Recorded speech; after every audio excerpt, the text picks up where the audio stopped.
Nalgonda ACB range ఆఫీస్కి వచ్చి ఒక కంప్లైంట్ లాడ్జ్ చేశాడు.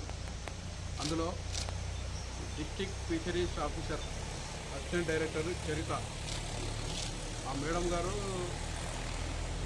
ఎవరైతే కంప్లైంట్ ఇవ్వడానికి వచ్చాడో వాళ్ళది విలేజ్లో ఫిషర్స్మన్ కొత్తగా లిస్ట్లో సొసైటీలో తీయడానికి లిస్ట్ అప్రూవల్ కొరకు వారిని అప్రోచ్ అయిన తర్వాత ఆ మేడం గారు అవన్నీ లిస్టులో ఎక్కియడానికి 70,000 డిమాండ్ చేశారు.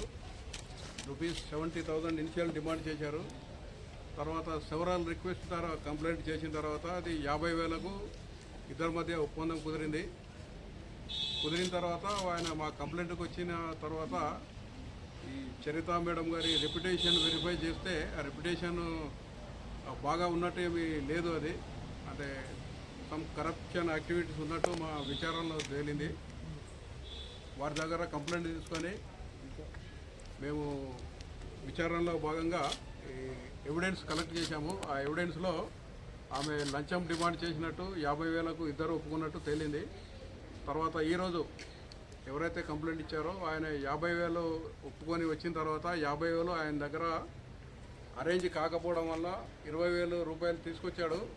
20,000 తీసుకొచ్చి మా ద్వారా ఈరోజు ఈ ట్రాప్ జరిగింది. 20,000 రెడ్ హ్యాండెడ్గా ఆమె తీసుకునేటప్పుడు పట్టుకున్నాము.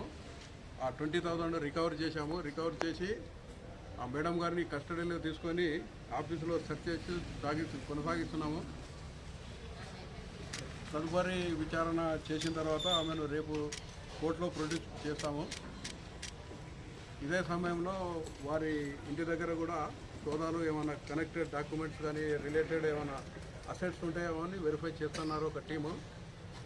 కాబట్టి మీ ద్వారా ప్రజలందరూ, ఉమ్మడి నల్గొండ జిల్లా ప్రజలందరికీ చెప్పేది ఏమంటే, ఎవరైనా గవర్నమెంట్ ఆఫీషియల్ వాళ్ళు చేయాల్సిన పని చేయకుండా డబ్బులు లంచము డిమాండ్ చేస్తే ఏసీబీ టోల్ ఫ్రీ నెంబర్ ఉంటుంది 1064. I repeat 1064. ఆ నెంబర్కు ఫోన్ చేయండి.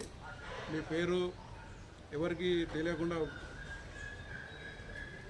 ఉంచి మేము విచారణ చేస్తాము. అందులో ఆ విచారణలో ఆ డిమాండ్ అనేది ఒకవేళ మా దృష్టికి వస్తే మేము వారిపైన యాక్షన్ తీసుకుంటాము. ఈ టోల్ ఫ్రీ కాకుండా ఏసీబీ తెలంగాణ ట్విట్టర్ ఉంటుంది, తర్వాత ఏసీబీ తెలంగాణ ఫేస్బుక్ ఉంటుంది. దాని ద్వారా కూడా కంప్లైంట్ చేయవచ్చు. Okay, thank you.